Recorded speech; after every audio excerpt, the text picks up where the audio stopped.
Hello everyone, আশা করি সবাই খুব ভালো আছেন। আমাদের ইররেগুলার চ্যানেলে আপনাদেরকে আবারও স্বাগতম। আমাদের এবারের ডেস্টিনেশন টার্কির ইস্তানবুল শহর। বাংলাদেশ থেকে নিউ ইয়র্কে ব্যাক করার সময় 4 দিনের একটা ট্রানজিট নিয়ে শহরটাকে দেখে আসার প্ল্যান। ট্যাক্সির জন্য ওয়েট করছি আমরা। লাগেজ আর প্যাসেঞ্জারের সংখ্যা একটু বেশি থাকার কারণে আমাদের একটু দেরি হয়ে গেল। যাক, শেষমেশ ট্যাক্সি পাওয়া গেল।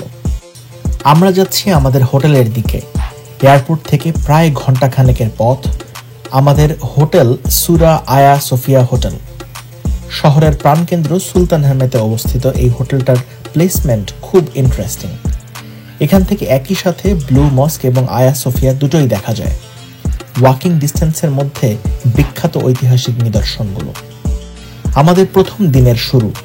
প্রচণ্ড জেটল্যাগড অবস্থায় সূর্য ওঠার আগেই চলে এসেছি ব্রেকফাস্ট করতে। প্ল্যান হলো ব্রেকফাস্ট শেষ করে যত তাড়াতাড়ি সম্ভব বেরিয়ে পড়া। আমাদের প্রথম ডেস্টিনেশন ব্লু মস্ক। আয়া সোফিয়ার পাশ দিয়ে হাঁটতে হাঁটতেই ব্লু মস্কের স্ট্রাকচার দেখা যায়। অনন্য সাধারণ স্থাপত্য শৈলীর এই মসজিদ 1616 সালে সুলতান আহমেদ নির্মাণ করেন। মসজিদের নাম তার নামানুসারেই সুলতান আহমেদ মসজিদ, যদিও ব্লু মস্ক নামে এর সবচেয়ে পরিচিত। নীল রঙের দুর্দান্ত ইজনিক টাইলসের জন্যই এটির এরকম নাম।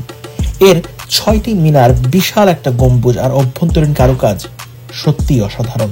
প্রায় 20,000-এরও বেশি হাতে তৈরি সিরামিক টাইলস দিয়ে পুরো মসজিদের অভ্যন্তরটি সাজানো হয়েছে। টাইলসের প্রতিটা টুকরায় রয়েছে ফুল, লতাপাতা এবং ইসলামিক জ্যামিতিক নকশা, যা সেই যুগের অটোম্যান শিল্পকলার এক উৎকৃষ্ট নিদর্শন।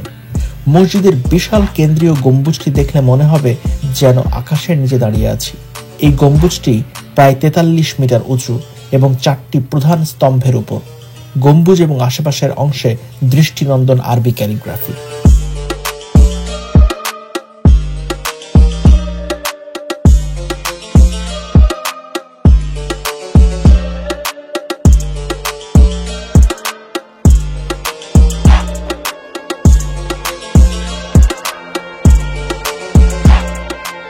নেক্সট ডেস্টিনেশন অলমোস্ট রাস্তার উল্টা দিকে হাজিয়া সোফিয়া বা আয়া সোফিয়া। আয়া সোফিয়া 1500 বছরেরও বেশি পুরনো। 537 খ্রিস্টাব্দে বাইজেন্টাইন সম্রাট জাস্টিনিয়ান এটি নির্মাণ করেন। এ সময় এটি ছিল বিশ্বের বৃহত্তম গির্জা। 1453 সালে সুলতান মুহাম্মদ ইস্তানবুল জয় করার পর এটিকে মসজিদে রূপান্তরিত করেন। আয়া সোফিয়ার অভ্যন্তরীণ সৌন্দর্য যেন এক অপার বিস্ময়। কেন্দ্রীয় গম্বুজটা অসাধারণ রকম। এই গম্বুজের উচ্চতা প্রায় 180 ফুট এবং ব্যাস প্রায় 102 ফুট। প্রাচীন স্থাপত্যের এই অবিস্মরণীয় নিদর্শনের দেয়াল এবং গম্বুজ জুড়ে রয়েছে বাইজেন্টাইন মোজাইকের অনন্য কারুকাজ। মোজাইকগুলোতে স্বর্ণ, রৌপ্য, কাঁচ এবং মূল্যবান পাথর ব্যবহার করা হয়েছে, যা সূর্যের আলো পড়লেই ঝলমল করে ওঠে। মসজিদের বিভিন্ন অংশে খ্রিস্টান এবং ইসলামিক শিল্পশৈলীর অসাধারণ সংমিশ্রণ দেখা যায়। প্রবেশের পরই চোখে পড়বে বিশাল ডিসিজ মোজাইক, যেখানে যীশুখ্রিস্ট, ভার্জিন মেরি এবং জন দ্য ব্যাপটিস্টের অপূর্ব প্রতিমূর্তি আঁকা। এছাড়া 4টি প্রধান স্তম্ভের উপর বিশাল আরবি ক্যালিগ্রাফির গোলাকার প্যানেল রয়েছে, যেখানে লেখা আছে আল্লাহ, মহানবী মুহাম্মদ সাল্লাল্লাহু আলাইহি সাল্লাম, খলিফা আবু বকর, উমর, ওসমান ও আলীর নাম। টিং টং, লাঞ্চ টাইম। টার্কিশ কাবাব খাওয়ার জন্য অস্থির হয়ে আছি। সন্ধ্যার দিকে আমরা আসলাম আমাদের হোটেল থেকে খুব কাছে ব্যাসিলিকা সিস্টার্নে। এটি ইস্তানবুলের প্রাচীনতম ভূগর্ভস্থ জলাধার। 532 খ্রিস্টাব্দে সম্রাট জাস্টিনিয়ান এটি নির্মাণ করেছিলেন। জলাধারটির রহস্যময় পরিবেশ, অসংখ্য স্তম্ভ আর মেডুসের মাথা দেখে মনে হয় যেন কোনো পুরাতন পৌরাণিক গল্পের ভিতরে চলে এসেছি। এই জলাধারের 336টি বিশাল স্তম্ভ, প্রতিটি প্রায় 9 মিটার লম্বা। স্তম্ভগুলো বিভিন্ন প্রাচীন গ্রিক মন্দির থেকে আনা হয়েছিল, তাই প্রতিটির ডিজাইন স্বতন্ত্র।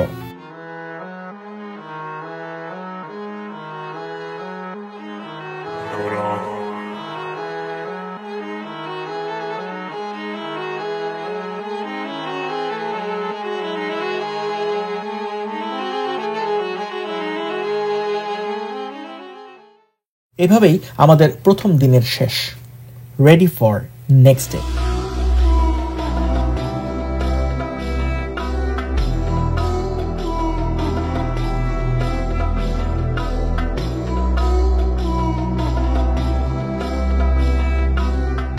আজকে আমরা একটু বেশি এক্সাইটেড। গালাটা টাওয়ারের ভিউ সহ একটা ফটোশুট আগে থেকে বুক করে রেখেছিল মিলি।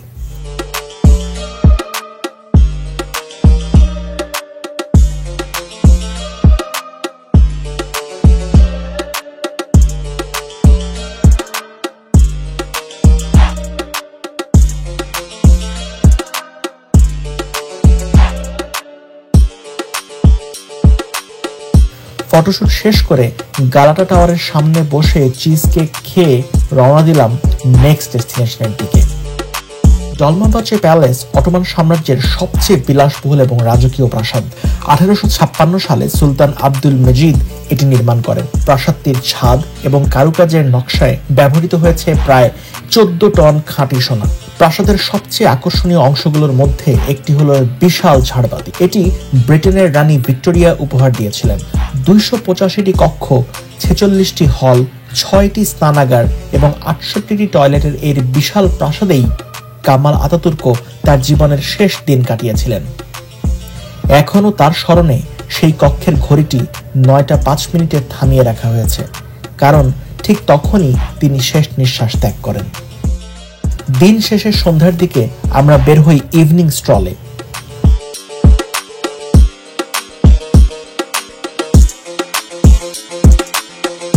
ব্লু মস্ক এবং আয়া সোফিয়ার নাইট ভিউ দেখতে দেখতে আমরা উপস্থিত অবলিস্ক অফ থিওডোসিয়াসের কাছে, যা আনা হয়েছিল মিশরের লুক্সর থেকে।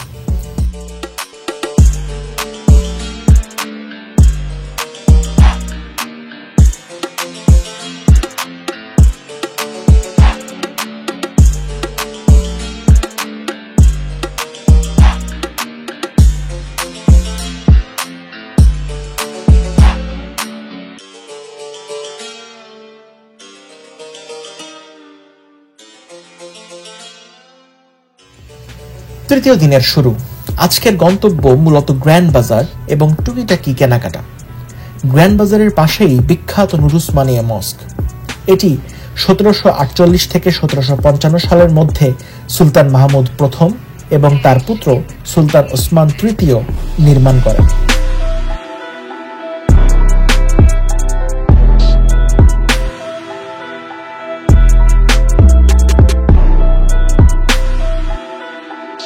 গ্র্যান্ড বাজার বিশ্বের অন্যতম প্রাচীন এবং বৃহত্তম বাজার। এটি 1455 সালে সুলতান মোহাম্মদ প্রতিষ্ঠা করেন। প্রায় 4000-এরও বেশি দোকানের এই বিশাল বাজারে গহনা, কার্পেট, মশলা, সিরামিক, পোশাক এবং হস্তশিল্পের বিপুল সমাহার পাওয়া যায়। 64টি রাস্তা এবং 22টি গেটের এই বিশাল গোলকধাঁধার মতো বাজারে প্রতিদিন প্রায় 2 থেকে 4 লক্ষ দর্শনার্থী আসে।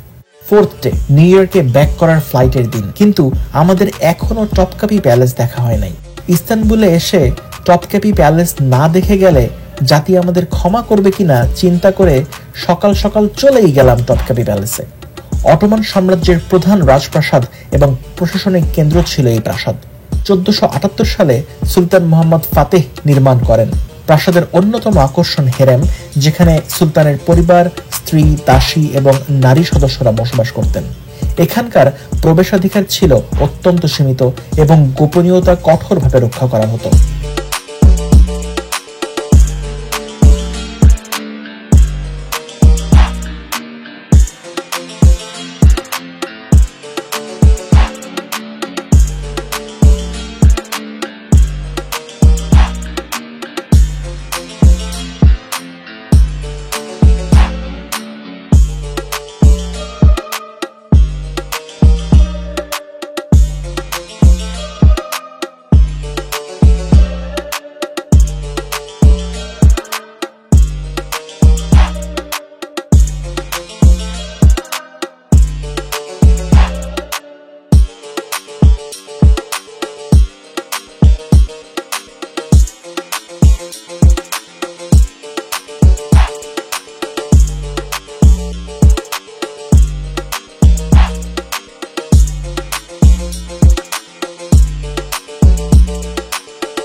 টপকাপি প্রাসাদে ইসলামের বেশ কিছু পবিত্র আমানত সংরক্ষিত রয়েছে, যার মধ্যে হযরত মুহাম্মদ সাল্লাল্লাহু আলাইহি সাল্লামের দাড়ি মুবারক, তরবারি এবং পোশাক অন্তর্ভুক্ত।